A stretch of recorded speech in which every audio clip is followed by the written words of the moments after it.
नीलम अपनी माँ से फोन पर बात करते हुए पूछती है, कैसी हो माँ? मैं ठीक हूँ, तू बता। माँ बस पूछो मत, तुम्हें तो पता ही है कि कुछ ही वक्त में हमारा बच्चा इस दुनिया में आने वाला है। ऐसे में घर का काम करने वाली नौकरानी ने 3 महीने की छुट्टी ले ली है और अपने गांव जा रही है। अब ऐसे में तुम ही बताओ मैं क्या करूं? ऐसा करो, तुम ही यहाँ आ जाओ कुछ दिन के लिए। अरे बेटी, मैं आके क्या करूंगी? तू अपनी सास को ही क्यों नहीं बुला लेती? अभी तो तेरी सास काम करने लायक है, कुछ महीने उनसे ही अपने घर का काम करवा ले और जब काम निकल जाए तो वापस भेज देना। वैसे बात तो सही कह रही हो तुम, मैं जरूर इस बारे में रमेश से बात करूंगी और माँ जी को घर बुलाने के लिए कहूंगी। इतना कहकर नीलम की माँ फोन रख देती है। शाम को जैसे ही रमेश घर आया तभी नीलम ने अपने पति रमेश से कहा, घर की नौकरानी तो छुट्टी पर गई है, अब इस हालत में मैं भला कैसे अकेले इतना सारा काम करूंगी? क्यों ना ऐसा करें कि तुम्हारे माता पिता को कुछ दिन के लिए यहाँ बुला लें, मेरी मदद भी हो जाएगी और वो भी यहाँ कुछ दिन घूम जाएंगे। हाँ ठीक है, कल ही मैं उनसे फोन पर बात करता हूँ। रमेश का फोन आते ही गीता जी का चेहरा खिल उठा। आखिर गीता और अनिल 5 साल बाद दादा दादी जो बनने जा रहे थे, और जब खबर मिली कि उनका बेटा घर बुला रहा है तो वो और ज्यादा खुश हो गई। लेकिन फिर अचानक उन्हें पिछली बार का बहू का उनके साथ किया दुर्व्यवहार याद आ गया, जिससे गीता जी सोच में पड़ गई कि हमें दोबारा वहां जाना चाहिए या नहीं। अनिल ने समझाया, ज्यादा सोचो मत, इस बार ऐसा कुछ नहीं होगा। बच्चे इतने प्यार से बुला रहे हैं तो चलो चलते हैं, कुछ वक्त बाद लौट आएंगे। अनिल और गीता जी दूसरे शहर में अपने मकान में रहते थे, जिसका आधा हिस्सा उन्हें किराए पर दे रखा था। उनके किराएदार मोहित और प्रीति थे। उनका एक छोटा बेटा वंश भी था। मोहित और प्रीति का टिफिन का कारोबार था। अनिल और गीता का इनके साथ काफी मन लगता था। अपने बेटे के घर जाते समय गीता जी ने प्रीति से कहा कि अब वो 6 महीने बाद ही वापस लौटेगी, तब तक वो घर का ध्यान रखे। इतना कहकर अनिल और गीता जी अपने घर से रवाना हुए और अपने बेटे के घर जा पहुंचे।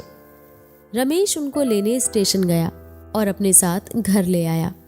घर में खुशी का माहौल था। गीता जी के आने के बाद नीलम अब बेफिक्र हो गई, क्योंकि अब उसे काम करने की जरूरत नहीं है। माँ जी करके और चिकनी चुपड़ी बातें करके नीलम अपनी सास से घर का सारा काम करा लेती थी। गीता जी सारा दिन घर के कामों में व्यस्त रहती थी, जिसे देखकर अनिल को भी बुरा लगता था। इसलिए वो भी कामों में उनकी कुछ मदद करा देते थे। भले ही गीता जी घर का काम संभाल रही हों, लेकिन उनकी भी अब उम्र हो आई थी और जोड़ों में दर्द रहने लगा था। लेकिन ये बात वो किसी से नहीं कहती थी और दिन रात अपने बहू बेटे की सेवा में व्यस्त रहती थी। गीता जी अपनी बहू को खूब पौष्टिक खाना बनाकर देती थी और खूब ख्याल रखती थी। कुछ वक्त बाद नीलम ने एक प्यारी सी बेटी को जन्म दिया। उसके आने के बाद घर में चारों तरफ खुशियां फैल गईं। गीता और अनिल के लिए ये सबसे बड़ा दिन था, क्योंकि अब वो दादा दादी जो बन गए थे। गीता जी अब तो अपनी पोती के मोह में पड़ चुकी थी।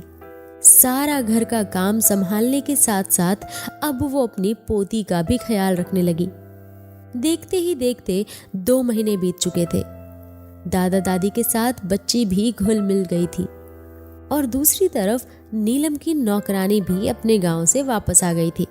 मगर अब तो गीता जी की बहू नीलम का अपनी सास से अपना काम लगभग निकाल ही चुकी थी और अब वो उन्हें अपने घर वापस भेजने के बहाने तलाश रही थी।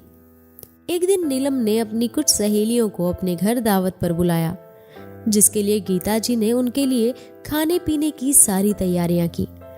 उन्होंने नीलम की सहेलियों के लिए काफी स्वादिष्ट और कई तरह के पकवान बनाए थे। साथ ही साथ उनकी आओ भगत भी अच्छे से स्वागत भी किया। जैसे ही गीता जी नीलम की सहेलियों के लिए खाना परोसने गई, तभी उनमें से एक सहेली ने कहा, नीलम, तुम्हारी नौकरानी तो बहुत अच्छी है यार, इसके हाथों में तो जादू है, खाना बहुत ही लाजवाब बनाया है। तुझे ऐसी नौकरानी कहाँ से मिली यार? हमें तो कभी ऐसी नौकरानी नहीं मिलती। अगर तुम्हारी नजर में कोई हो तो हमें भी बताना। अपनी सास के बारे में ऐसी बातें सुनने पर नीलम हंसने लगी और फिर भी उसने नहीं बताया कि वो उसकी नौकरानी नहीं बल्कि सास है। कुछ ही देर में सास अपनी बहू की सहेलियों के पास आकर ही बैठ गई और सबसे कहा, मैं इस घर की नौकरानी नहीं बल्कि नीलम की सास हूं। शायद ये बात तुम्हारी सहेली ने नहीं बताई होगी। ऐसा सुनकर नीलम की सारी सहेलियां चौंक गई और हैरानी से नीलम की तरफ देखने लगी। गीता ने अपनी बहू से कहा, बहू, तुम्हारे लिए घर में नौकरानी रखना स्टेटस सिंबल हो सकता है, लेकिन अपनी सास को ही नौकरानी बना देना ये कहाँ का स्टेटस हुआ? ये बात नीलम को काफी चुभ गई। उस वक्त तो वो अपनी सहेलियों के सामने चुप रही, लेकिन उनके जाने के बाद उसने बवाल मचा दिया और अपनी सास पर बुरी तरह बरस पड़ी। बहू ने अपनी सास को खूब खरी खोटी सुनाई, मगर अफसोस इस बात का था कि इस बीच उनका अपना बेटा ही इस मामले में कुछ नहीं बोला और चुपचाप अपने माँ के खिलाफ सारी बातें सुनता रहा। जैसे तैसे गीता जी ने सारी बातें सहन की। गीता जी का अपनी पोती के प्रति लाड प्यार दिन ब दिन बढ़ता ही जा रहा था, लेकिन ये प्यार नीलम को रास नहीं आया और उसने अपने घर में बच्चे को संभालने के लिए आया रख ली। बच्ची अभी भी आया को नहीं जानती थी, इसलिए उसके पास नहीं जाती थी। उसे तो अपने दादा दादी की गोद में रहने की ही आदत हो गई थी। एक दिन बच्ची अचानक काफी रोने लगी और आया से भी चुप नहीं हुई।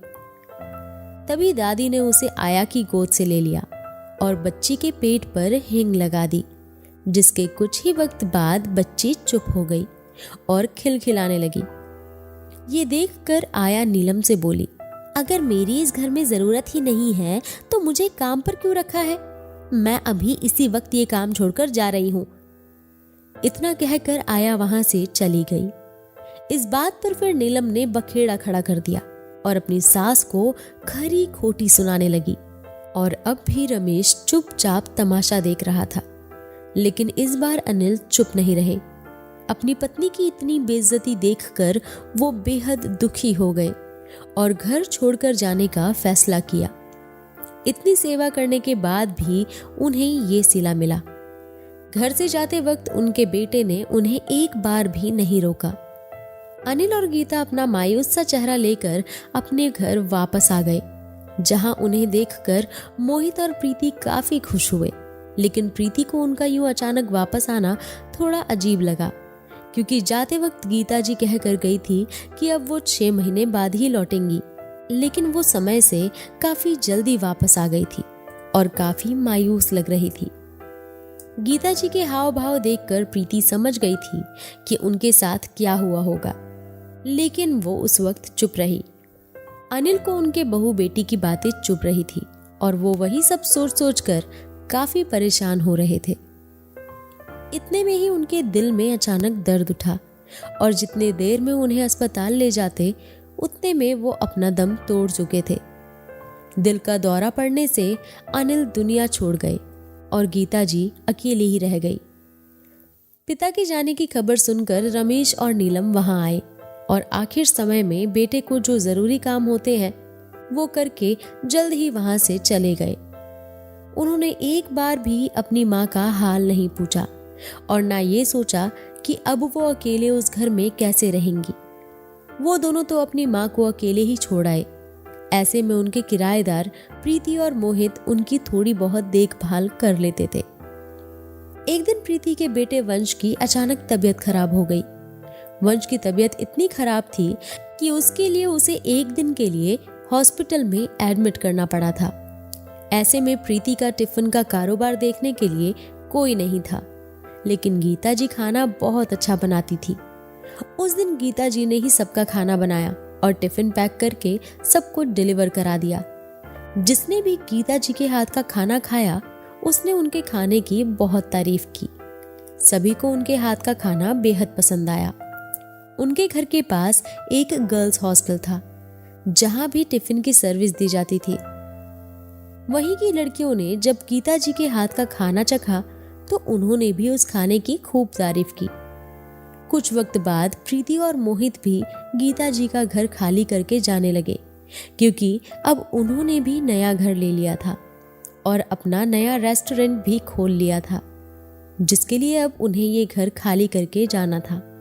लेकिन ये बात गीता से छुपाकर वो कुछ वक्त गीता जी के साथ ही रह रहे थे, क्योंकि अभी अनिल को गुजरे ज्यादा वक्त नहीं हुआ था और गीता जी अकेले ही थी। जब ये खबर गीता जी को पता चली कि उनके किराएदारों ने उनके लिए अपने नए घर का गृह प्रवेश 2 महीने के लिए टाल दिया था, तो वो भावुक हो गई। लेकिन अब उन्हें जाना था, जिसके बाद सभी ने एक दूसरे को विदाई दी। उनके जाने के बाद गीता जी और ज्यादा अकेले पड़ गई थी।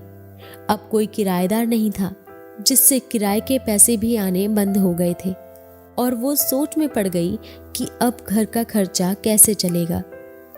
उनके जाने के बाद गीता जी से हॉस्टल की कुछ लड़कियां मिलने आईं। हॉस्टल की लड़कियों ने गीता जी से कहा, आप टिफिन सर्विस क्यों नहीं शुरू कर देती? आपके हाथ का खाना यहाँ सबको पसंद है। ये सुनकर गीता जी ने दीवार पर लगी अनिल की तस्वीर को देखा और मन ही मन कहा, इस उम्र में नया कारोबार कैसे शुरू करूं? लेकिन तभी मन से ये भी आवाज आई कि आखिर इसमें हर्ज क्या है। मन ही मन चलती इन बातों ने आखिर में ये फैसला कर ही लिया कि अब गीता जी टिफिन सर्विस शुरू करेंगी। शुरुआत में गीता जी ने प्रीति को अपनी मदद के लिए बुला लिया। प्रीति ने उनकी काफी मदद की। बाहर से सारी जरूरतों का सामान आ गया और लगभग टिफिन सर्विस शुरू कर दी। गीता जी इतना स्वादिष्ट खाना बनाती थी कि उनके ग्राहकों की भीड़ बढ़ती ही जा रही थी। गीता जी बाद में अपनी मदद के लिए 2 लड़कियों को भी अपने साथ रख लिया, जो बाहर का काम संभालती थी, और गीता जी सिर्फ खाना बनाती थी। उनका काम अच्छा चलने लगा और काफी इनकम भी होने लगी थी।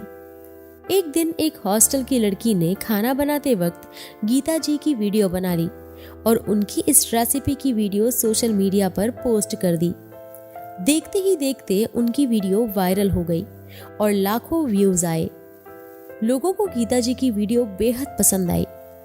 गीता जी की ये वीडियो एक दिन उनकी बहू नीलम के फोन तक भी जा पहुंची, जिसे देखकर नीलम हैरान रह गई। नीलम ने तुरंत रमेश से कहा, देखो तुम्हारी माँ अपना कारोबार चला रही है और खूब कमा रही है, और यहाँ देखो हमारा कितना मुश्किल से खर्चा चल रहा है। महंगाई इतनी बढ़ गई है कि तुम्हारी तनख्वाह में अब गुजारा ही नहीं होता। ऐसा करते हैं, माँ जी के पास चलते हैं, उनसे मदद भी ले लेंगे, बल्कि वहीं जाकर रह लेते हैं। वैसे भी तुम्हारी माँ ससुर जी के जाने के बाद अकेले ही रहती हैं। इस बात पर रमेश भी राजी हो गया और दोनों परिवार के साथ माँ जी के पास जाने की तैयारियां करने लगे। जैसे ही रमेश माँ जी के घर पहुंचा, उसकी आंखें खुली की खुली रह गई, क्योंकि गीता जी के घर में काफी चहल पहल हो रही थी। हॉस्टल की लड़कियों के साथ वहां कुछ मीडिया वाले भी आए थे, जो गीता जी का इंटरव्यू ले रहे थे। आखिर गीता जी हर जगह इतनी मशहूर जो हो गई थी। ये सब भीड़ देखकर रमेश का परिवार कुछ देर बाहर ही खड़ा रहा और गीता जी का बाहर ही इंतजार करने लगा। जैसे ही वहां से सब लोग गए, तभी रमेश घर के अंदर आया और माँ जी को देखा। गीता जी ने कहा, तुम अब यहाँ क्या करने आए हो? रमेश ने कहा, माँ अब हम सब तुम्हारे साथ ही रहेंगे, क्योंकि पिताजी के जाने के बाद तो तुम अकेली जो पड़ गई हो। इसके जवाब में गीता जी ने कहा, जब मुझे तुम्हारी जरूरत थी तब तुम नहीं आए, तो अब क्या लेने आए हो? माफ करना मुझे, अब मुझे तुम्हारी कोई जरूरत नहीं है, और मैं ये भी अच्छे से जानती हूँ कि यहाँ आने के पीछे तुम्हारा क्या मकसद छुपा है। इसलिए अच्छा यही होगा कि तुम यहाँ से चले जाओ। मैं अकेले ही अपनी जिंदगी बिता लूंगी, बल्कि अब तो मैं अकेली भी नहीं रही, क्योंकि यहाँ मुझे मेरा परिवार मिल गया है। हॉस्टल की लड़कियाँ और यहाँ आसपास के सभी लोग मेरा ख्याल रखते हैं और मुझे भी इनके साथ अच्छा लगता है। ये सारी बातें सुनकर रमेश का चेहरा मायूस हो गया और अपने परिवार के साथ अपने घर लौट आया। उसे अपने किए का पछतावा हुआ, लेकिन अब इसके लिए बहुत देर हो चुकी थी। दूसरी तरफ गीता जी की जिंदगी की मानो नई शुरुआत हुई हो। वो काफी ज्यादा खुश थी और उन्हें अपने बुढ़ापे की भी कोई चिंता नहीं रही, क्योंकि उनका काम अच्छा चलने लगा था। तो इस तरह गीता जी की कहानी यहीं खत्म होती है। गीता जी ने बहुत कुछ सहा, लेकिन हार नहीं मानी और अपने जीवन की शुरुआत नई सिरे से की। आपको ये कहानी कैसी लगी? कमेंट करके जरूर बताएं और जाते जाते वीडियो को लाइक जरूर करें और अपने दोस्तों के साथ भी इसे शेयर करना ना भूलें।